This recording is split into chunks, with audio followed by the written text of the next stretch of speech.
La deuxième histoire que je vais vous raconter, c'est l'histoire de George Bush, le président américain. Voilà un jour George Bush qui meurt. Et il va tout droit en enfer. Hein.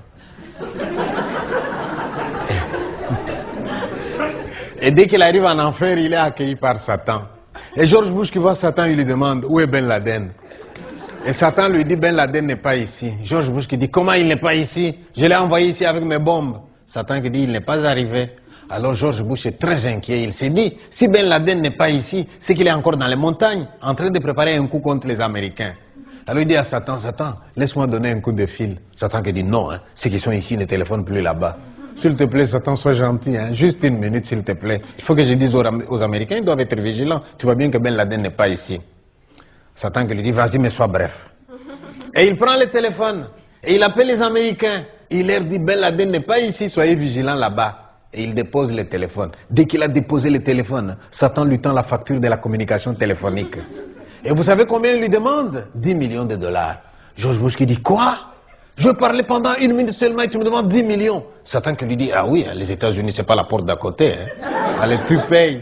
Eh bien, on ne discute pas avec Satan. Hein. Il prend son chèque, il tire un chèque, 10 millions, il paye. La reine Elisabeth d'Angleterre qui dormait dans son coin se réveille. Elle veut téléphoner aussi. Et Satan qui lui dit, mais toi tu étais calme jusque-là, c'est quoi? La reine qui dit, laisse-moi téléphoner. Tu sais, l'accident de Diana, là, c'est pas clair. Hein. Je voudrais savoir où ils en sont avec les enquêtes. Elle prend le téléphone, elle aussi. Elle parle pendant 2 minutes. Dès qu'elle a fini, facture 10 millions de livres sterling. Mais Satan, t'es pas gentil, hein?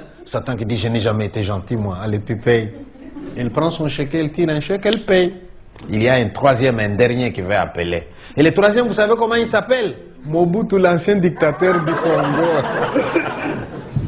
Et là, Satan qui dit au Mobutu, Mobutu, toi, tu t'es calme, hein? Tu es assez dérangé comme ça quand tu étais sur Terre. Mobutu qui dit, il ne faut pas exagérer, hein? J'ai dérangé quand j'étais sur Terre. Allez voir maintenant après moi, tiens. Eh bien, il prend le téléphone. Mais pauvre Mobutu, au lieu de faire comme les autres qui ont parlé pendant 2 minutes, Mobutu parle pendant 1 heure tellement il y avait des problèmes au Congo. Et dès qu'il a fini, hein, Satan lui donne la facture de la communication téléphonique. Et vous savez combien il lui demande? 3 dollars seulement. Alors là, George Bush se met en colère. Satan, on sait bien que tu es injuste de nature, mais pas à ce point. Nous deux, on a parlé pendant quelques minutes. Tu nous demandes des millions. Et Mobutu parle pendant 1 heure. Tu ne lui demandes que 3 dollars. Et Satan qui regarde, qui lui répond, ça vous étonne? De l'enfer au Congo, c'est une communication locale, non?